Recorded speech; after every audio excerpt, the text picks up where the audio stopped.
Optik Melawai.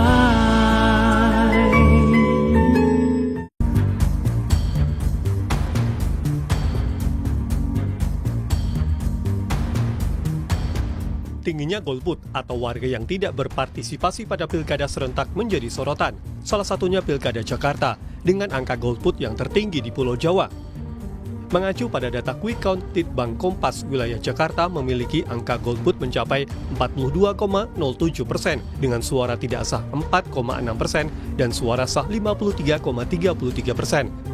Kemudian posisi kedua disusul oleh Jawa Barat dengan angka golput sebesar 33,66%, sementara suara tidak sahnya 2,75% dan suara sahnya 63,59%.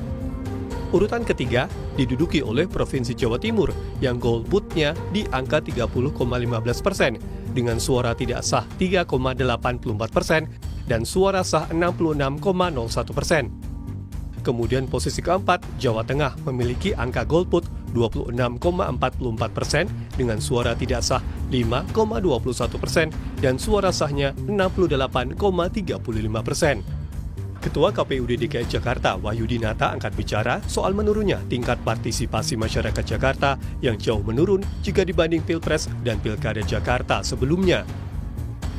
Potensi golput. Memang menurut pemantauan kami, alur pemilih di TPS agak renggang ya. Tapi kami belum tahu angka pastinya berapa tingkat partisipasi. Tapi untuk pilkada memang cenderung biasanya lebih rendah dari pilpres ya. Jadi kami sedang merekap juga. Tentu saja kami akan melakukan evaluasi kalau memang ada penurunan tingkat partisipasi. Apakah memang disebabkan karena program-program kami yang kurang baik di masyarakat atau memang ada kondisi tertentu ya. Karena mudah-mudahan nanti kita akan evaluasi apa-apa hal yang perlu dievaluasi. Tak hanya Jakarta, partisipasi pemilih pada pilkada serentak di Sumatera Utara juga rendah dengan jumlah golput 54,4%. Komisioner KPU Agus Melas menyatakan upaya-upaya sosialisasi dan penyebarluasan informasi terkait pemungutan suara pilkada serentak 2024 tidak berbeda dibandingkan Pilpres 2024. Nah, apakah ada proses-proses sosialisasi yang kemudian dianggap kurang atau tidak? Saya pastikan meskipun itu dilakukan oleh provinsi dan kabupaten kota, tetapi skema terkait dengan penyebarluasan informasi, sosialisasi, sebagaimana praktik yang kemudian berlangsung di pemilu nasional lalu, itu juga diterapkan sama.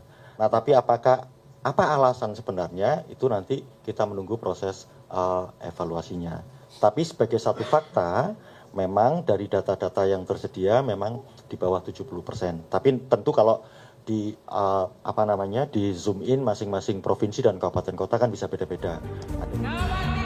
Saat ini proses rekapitulasi surat suara pilkada serentak masih berlangsung sebelum nantinya KPU Provinsi akan menetapkan siapa pemenang pilkada serentak.